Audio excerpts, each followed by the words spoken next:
ایمان میں لائے ہیں، اس حدیث کو سامنے رکھ کر کے انہوں نے فرقہ ناجیہ کے بارے میں ایک بات کہی ہے، اور فرقہ ناجیہ کی تعریف کرتے ہوئے جب انہوں نے کہا کہ یہ اہل سنت والجماعت ہے تو سنت کا مطلب انہوں نے بتایا اور الجماع کا مطلب بتایا۔ جی چاہتا کہ وہ روایت پیش کر دوں جسے امام ترمذی رحمۃ اللہ علیہ کتاب الایمان کے اندر لائے، باب افتراق هذه الامه کے اندر باب ہے، باب افتراق هذه الامه، اور ترمذی کتاب الایمان میں لائے۔ روایت اس طرح ہے، وعن عبد الله بن عمرو بن العاص رضی اللہ تعالی عنہ قال قال رسول اللہ صلی اللہ علیہ وسلم لا یاتین علی امتی ما اتا علی بنی اسرائیل حذو النال بالنال حتی ان کان منهم من اتا امه علانیتا لکان من امتی من یصنع ذلك وان بنی اسرائیل تفرقت على 72 ملة وتفترق امتی على 73 ملة كلهم في النار الا ملة واحدة قالوا من هي يا رسول الله قال ما انا علیہ واصحابی رواہ الترمذی فی کتاب الایمان فی باب افتراق هذه الامه۔ حضرت عبداللہ ابن عمر بن عاص رضی اللہ تعالیٰ عنہ فرماتے ہیں کہ رسول اللہ صلی اللہ علیہ وسلم نے ارشاد فرمایا میری امت کے اوپر وہی کچھ آنے والا ہے جو بنی اسرائیل کے اوپر آ چکا ہے، یہاں تک کہ اگر کسی بدبخت یہودی نے اپنی ماں کے ساتھ علانیہ بدکاری کی ہوگی تو میری امت میں بھی ایسا آدمی ہوگا جو اپنی ماں کے ساتھ بدکاری کرے گا، اور بے شک بنی اسرائیل 72 فرقوں میں بٹ گئے، میری قوم 73 فرقوں میں بٹ جائے گی، کلہم فی النار 72 فرقے جہنمی اور 73واں فرقہ جنتی ہوگا۔ پوچھا گیا کہ اللہ کے رسول وہ 73واں فرقہ کون سا ہے؟ کہا اس کی پہچان یہ ہے ما انا علیہ واصحابی، جس پر میں اور میرے صحابہ۔ اس شیخ عبد القادر جیلانی رحمت اللہ علیہ نے فرمایا وَأَمَّا الْفِرْقَةُ النَّاجِيَةُ فَهِيَ أَهْلُ السُّنَّةِ وَالْجَمَاعَةِ۔ غنیۃ الطالبین میں ہے کہ فرقہ ناجیہ اہل سنت والجماعت ہے۔ صرف نام رکھ لینے سے اہل سنت والجماعت نہیں ہو جاتا، عمل سے زندگی بنتی ہے، جنت بھی جہنم بھی۔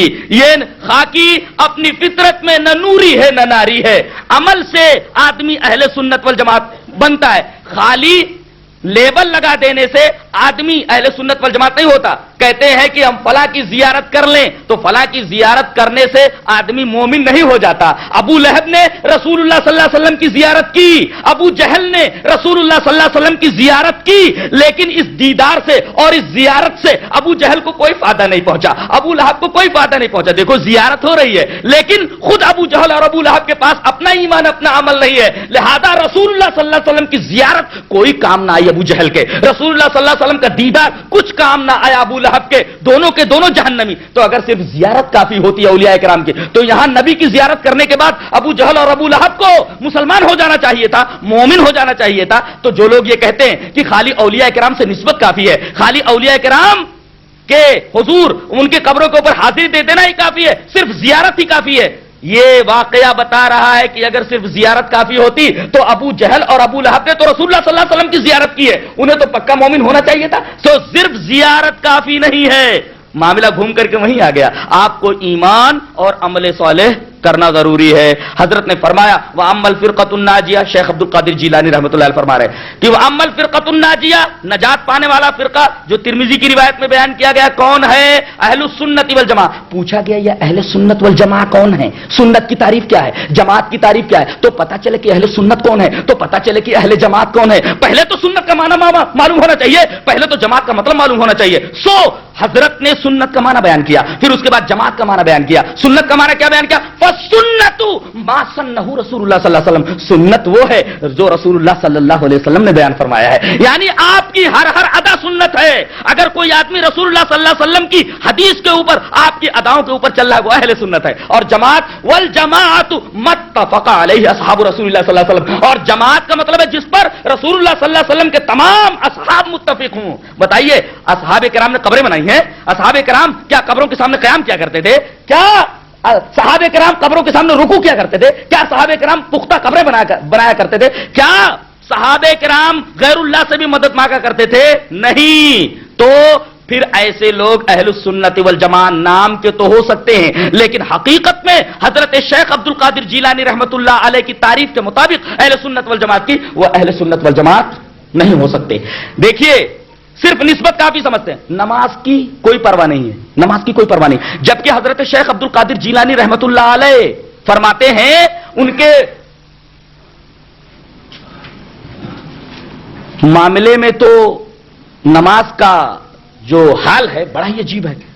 حضرت غنیۃ الطالبین کے اندر فرمایا ہے لیس بعد ذہابھا دین و اسلام. غنیۃ الطالبین کی عبارت ہے نماز چلی جانے کے بعد دین اور اسلام کچھ نہیں رہ جاتا.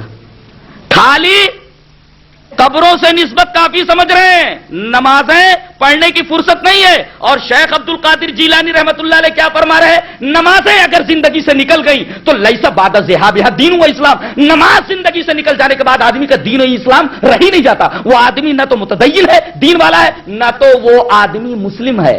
اب بتائیے, شیخ فرما رہے نماز ضروری ہے اور بے نمازیوں کے معاملے میں معاملہ بڑا سخت ہے ان کا. فرمایا ولا يصلى عليه ولا يدفن في مقابر المسلمین. غنیۃ الطالبین میں یہ الفاظ حضرت کے موجود ہے کہ بے نمازی کے اوپر نماز جنازہ نہ پڑھی جائے. ولا يدفن في مقابر المسلمین, مسلمانوں کے قبرستان میں اسے دفن نہ کیا جائے. یہاں بے نمازی ہوں تو چلے گا, بے روزہ دار ہوں تو چلے گا, صرف قبروں سے نسبت کافی ہے. جبکہ شیخ رحمت اللہ علیہ کا یہ عقیدہ ہے, یہ عقیدہ شیخ کا. اور آپ نے ایک تعلیم دی ہے اپنے مریدوں کو, بڑی پیاری تعلیم ہے. جی چاہتا ہے وہ کہ تعلیم فتوح الغیب کے اندر وہ تعلیم موجود ہے. فرمایا وجعل, اپنے ایک مرید کو, اپنے ایک شاگرد کو مخاطب کر کے کہتے ہیں وجعل الکتاب والسنۃ اماما لک وانظر فیہما بتأمل وتدبر واعمل بہما ولا تغتر بالقال والقیل والہوس. ایک دفعہ اور پڑھوں, بڑا پیارا جملہ ہے حضرت کا. فرما رہے وجعل الکتاب والسنۃ اماما لک وانظر فیہما بتأمل وتدبر واعمل بہما ولا تغتر بالقال والقیل والہوس. فرمایا کتاب اور سنت کو, اللہ اکبر, اللہ کی کتاب کو اور سنت کو, ان دونوں چیزوں کو اپنا امام بنا لے. یہاں تو پتہ نہیں کن کن کو لوگوں نے امام بنا رکھا ہے. کہتے ہیں اماموں کے خلاف نہیں بولنا, اماموں کے خلاف نہیں بولنا. ارے بھائی امام کے خلاف کون بول رہا ہے, اللہ کے بندے, امام کے خلاف کون بول رہا ہے بھائی؟ امام تو کتاب و سنت ہے, کتاب و سنت کو پکڑو, کتاب و سنت کے خلاف بھی کوئی بولے گا. یہاں حضرت شیخ عبد القادر جیلانی رحمت اللہ علیہ فرما رہے وجعل الکتاب والسنۃ اماما لک. اور جس نے کتاب و سنت کو پکڑ لیا, قیامت کے دن کتاب و سنت ہی کو امام ٹھہرایا جائے گا اور کتاب و سنت کا حامل وہاں امام رہے گا. یوم ندعو کل اناس بامامہم, ہم اس دن لوگوں کو ان کے امام کے ساتھ بلائیں گے. اگر کسی نے کتاب و سنت کو اپنا امام بنایا ہوگا, آواز آئے گی چلو اپنے امام کے ساتھ آ جاؤ. کتاب و سنت کے شہدائی کتاب و سنت کو اپنا امام بنائے ہوئے آگے بڑھ جائیں گے, اور رسول اللہ صلی اللہ علیہ وسلم ان کے جلو میں ہوں گے. فرمایا امام بنانا ہو کتاب و سنت کو بناؤ. کسی اور کو امام بنانے کے لیے شیخ عبد القادر جیلانی رحمت اللہ علیہ نے اگر کہیں کہا ہو تو بولو. کہتے ہیں شیخ عبد القادر جیلانی رحمت اللہ علیہ حنبلی تھے, مقلد تھے, معلوم نہیں ہے. طبقات ابن رجب حنبلی اٹھا کر کے دیکھو, یہ جملہ لکھا ہوا ہے ان الولی الکامل لا یکون مقلدا, ولی کامل مقلد ہوتا ہی نہیں ہے. اللہ اکبر, پھر کیسے حنبلی ہو گئے, مقلد کیسے ہو گئے؟ جبکہ ولی کامل کے بارے میں طبقات ابن رجب حنبلی کی عبارت پیش کر رہا ہوں میں. میری ایک بات کو بھی کوئی چیلنج نہیں کر سکتا, دانت کھٹے ہو جائیں گے.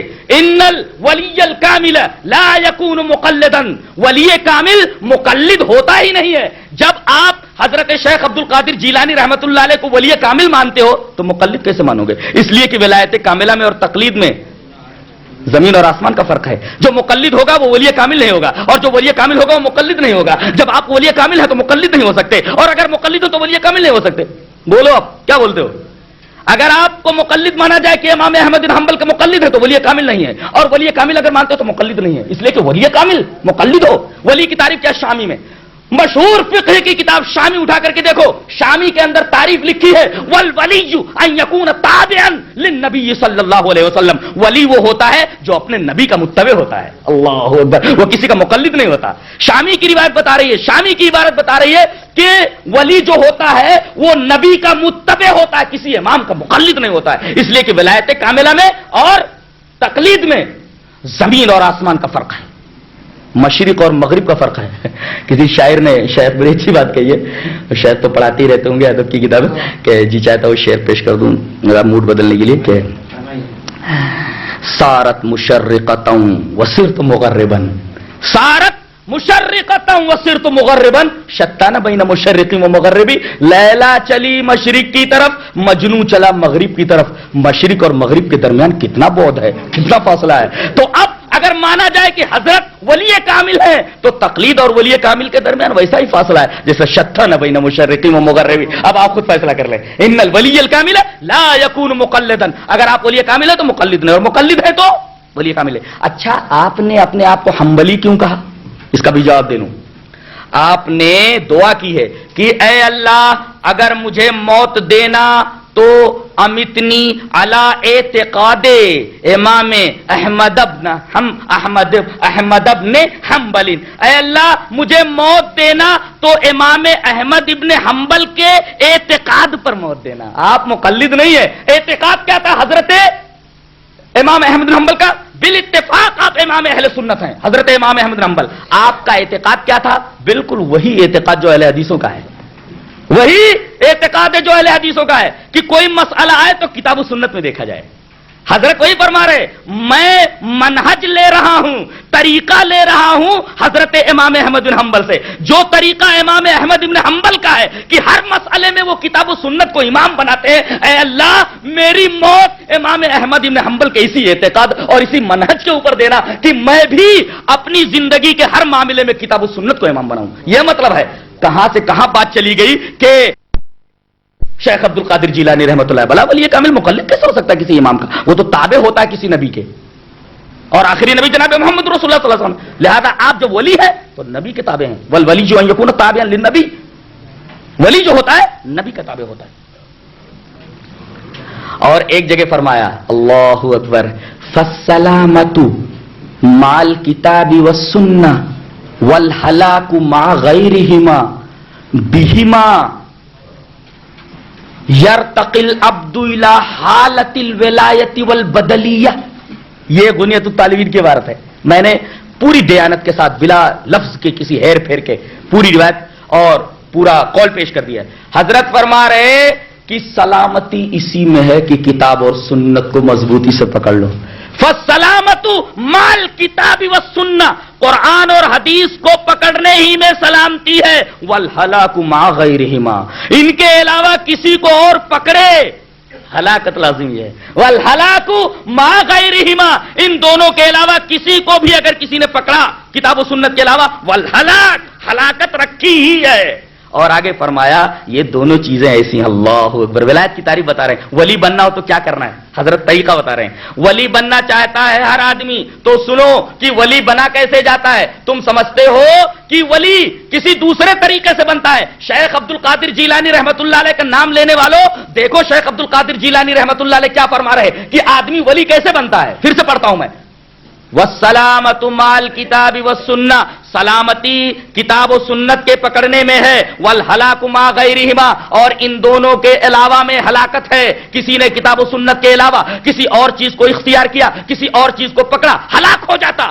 اور بتایا بہما, وہ بہما, ان دونوں کے ذریعے یرتقی العبد الی حالت الولایہ, انہی دونوں کے ذریعے بندہ ترقی کرتا ہے ولایت کی طرف. اللہ اکبر. یعنی آدمی کو اگر ولایت کی طرف بڑھنا ہے, ولایت کی طرف ترقی کرنا ہے, ولی کامل بننا ہے, تو کتاب و سنت کے ذریعے ہی وہ ولی بن سکتا ہے. حضرت نے ولی بننے کا طریقہ بتایا, اور طریقہ یہ بتایا کہ کتاب و سنت کو مضبوطی سے پکڑ لے.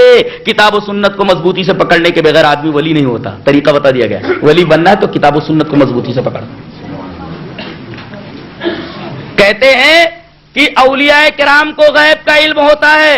حضرت خود فرمائے غنیۃ الطالبین کے اندر, پڑھ دوں, هو المطلع علی الضمائر والنیات. یہ بھی عبارت ہے غنیۃ الطالبین کی.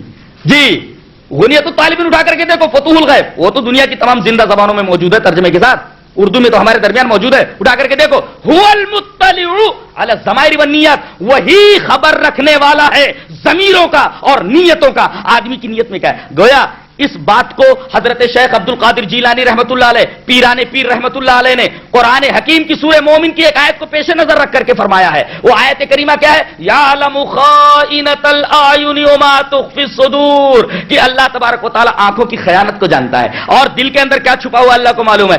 آنکھ کس انداز سے پھڑکی ہے اللہ کو معلوم ہے، دل کس انداز سے دھڑکا ہے اللہ کو معلوم ہے. اللہ آنکھ کا پھڑکنا کس انداز سے ہے اللہ کو معلوم ہے، دل کا دھڑکنا کس انداز سے اللہ کو معلوم ہے. یعلم خائنۃ الاعین وما تخفی الصدور، آنکھ کس انداز سے پھڑکی ہے اللہ کو معلوم ہے اور دل کس انداز سے دھڑکا ہے اللہ تبارک و تعالیٰ کو معلوم ہے. اللہ کے علاوہ کوئی غیب پر مطلع نہیں، ضمیروں کے اوپر مطلع نہیں، نیتوں کے اوپر مطلع نہیں. نیتوں کی کسی کو خبر نہیں، ضمیروں کی کسی کی خبر نہیں. اور یہ بات حضرت شیخ عبد القادر جیلانی رحمۃ اللہ علیہ نے ایک حدیث پاک جسے امام بخاری رحمۃ اللہ علیہ کتاب التوحید کے اندر لائے ہیں، اس روایت کو پیش نظر رکھ کر کے یہ بات کہی ہے. روایت اس طرح ہے، وعن عائشہ رضی اللہ تعالی عنہا قالت من حدثك ان محمدا راى ربه فقد كذب وهو يقول لا تدركه الابصار ومن حدثك ان محمدا يعلم الغيب فقد كذب وهو يقول لا يعلم الغيب الا الله رواه البخاری فی کتاب التوحید. یہ روایت انہی لفظوں میں کتاب التوحید میں موجود ہے حضرت عائشہ سے. اور حضرت عائشہ رضی اللہ تعالیٰ عنہ آپ کی بیوی ہے، بیوی سے زیادہ سچی بات اور کس کی ہو سکتی ہے. حضرت عائشہ فرماتی ہیں کہ جو آدمی یہ کہے کہ رسول اللہ صلی اللہ علیہ وسلم نے معراج میں اللہ کو اپنی آنکھوں سے دیکھا، جھوٹ بول رہا ہے، وہ فقط کذب، جھوٹ بول رہا ہے. اس لیے کہ اللہ فرماتا وہ یقول، اللہ فرماتا لا تدرک الابصار، اسے آنکھیں نہیں دیکھ سکتی. دنیا میں کسی انسان کو وہ آنکھیں نہیں دی گئی ہیں جس سے وہ اللہ کا دیدار کر سکے. آنکھوں کے اندر وہ تاب نہیں ہے، آنکھوں کے اندر وہ قوت نہیں ہے، آنکھوں کے اندر وہ بینائی کی سکت نہیں ہے جس کی وجہ سے دنیا کے اندر وہ اللہ تبارک و تعالیٰ کے دیدار کے متحمل ہو سکے. حضرت موسیٰ کا یہی مطالبہ تھا. وہی طور پر گئے، آواز آئی یا موسیٰ انی انا اللہ رب العالمین. ایک درخت تھا، درخت کے گرد ایک روشنی گھوم رہی تھی. ایک عجیب و غریب منظر تھا، ایک عجیب و غریب منظر تھا. ایک درخت ہے اور درخت کے ارد گرد ایک روشنی کا حالہ ہے، ایک روشنی گردش کر رہی ہے. اسی روشنی میں سے آواز آتی ہے یا موسیٰ انی انا اللہ رب العالمین. آپ ایک سوال کر سکتے ہیں کہ آواز تو روشنی میں سے آ رہی تھی، تو اللہ کیا وہاں موجود ہے روشنی میں؟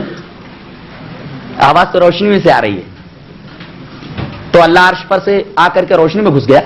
اللہ اکبر. اس کا جواب ٹیلی ویژن دے دے گا، ٹیلی ویژن دے دے گا. یہ مثال ہے ہمارے عزیز محترم مولانا ججی صاحب بہت اچھے انداز سے بیان کرتے ہیں الحمدللہ. تمام چیزیں مثال بہت پیاری مثالیں دیتے ہیں وہ.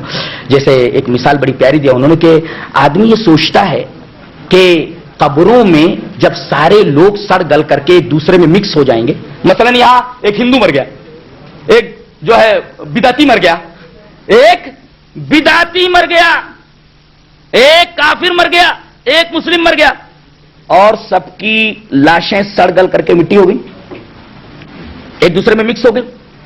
اسی طریقے سے وہاں 50 لاشیں کے بعد دیگرے رکھ دی گئی. اب ساروں کی ہڈیاں، ساروں کے گوشت ایک دوسرے میں مٹی ہو کر کے مل گئے. اب ان کو الگ کیسے کیا جائے گا؟ عزیز محترم نے بڑی پیاری مثال دی کہ جیسے اسی فضا میں گاڑی کی سیٹیوں کی آواز ہے، آدمی کے شور کی آواز ہے، اور اسی طریقے سے آپ دیکھیں چلنے والی تمام قسم کی گاڑیوں، تمام سواریوں کی آوازیں موجود ہیں. لیکن ان آوازوں میں سے جب ہم آکاش وانی گورکھپور لگاتے ہیں تو گورکھپور ہی کی آواز آتی ہے. اللہ لہروں پر سے چل کر کے ممتاز کر دیا اس آلے نے بے شمار آوازوں کے درمیان سے ایک آواز کو. تو کیا اللہ تبارک و تعالیٰ کے پاس ایسی مشین نہیں ہو سکتی؟ یہ تو انسان کی بنائی ہوئی ایک ناقص اور بیہودہ قسم کی مشین ہے. اللہ تبارک و تعالیٰ کی مشین تو اتنی اعلیٰ ہوگی کہ وہ تمام آوازوں کو سیکنڈ کے کروڑویں حصے کے اندر ممتاز کر دے.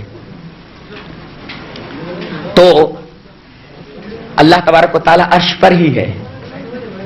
تصویر کہاں سے بھیجی جا رہی ہے؟ ٹیلی ویژن کے اوپر نظر آ رہی ہے. اب یہ نہیں کہا جا سکتا کہ اللہ عرش پر ہے تو اس کی آواز اس روشنی میں سے کیسے آئی. سوال ہے، سوال ہے، سوال نہیں رہ جاتا. اس روشنی سے آواز آتی ہے یا موسیٰ انی انا اللہ رب العالمین، اے موسیٰ میں رب العالمین ہوں. اخلا نالے ایک جوتی اتارو اور آگے بڑھو.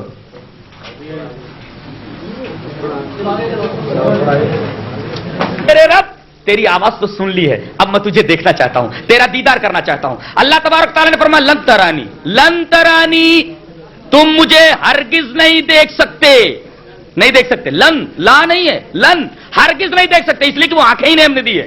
وہی اصرار کرنے لگے, نہیں اللہ میں تجھے دیکھنا چاہتا ہوں. مچل گئے. اللہ تبارک و تعالیٰ نے فرمایا تو مجھے کیا دیکھے گا؟ اچھا ایسا کرتا ہوں, یہ پہاڑ جو سامنے نظر آ رہا ہے, اس پہاڑ کے اوپر میں اپنی تجلی ڈالتا ہوں, اگر یہ اپنی جگہ ٹھہر جائے, اپنی جگہ ٹھہر جائے, فَإِنِ اسْتَقَرَّ مَكَانَهُ فَسَوْفَ تَرَانِي, اگر یہ اپنی جگہ ٹھہر جاتا ہے فَسَوْفَ تَرَانِي, تو تم مجھے دیکھ لو گے. فَلَمَّا تَجَلَّى رَبُّهُ لِلْجَبَلِ جَعَلَهُ دَكًّا وَخَرَّ مُوسَىٰ صَعِقًا, جیسے ہی اللہ تبارک و تعالیٰ نے اپنی تجلی پہاڑ پر ڈالی, پہاڑ ریزہ ریزہ ہو گیا, اور دھماکہ اتنا شدید تھا کہ حضرت موسیٰ علیہ السلام بے ہوش ہو کر کے گر پڑے.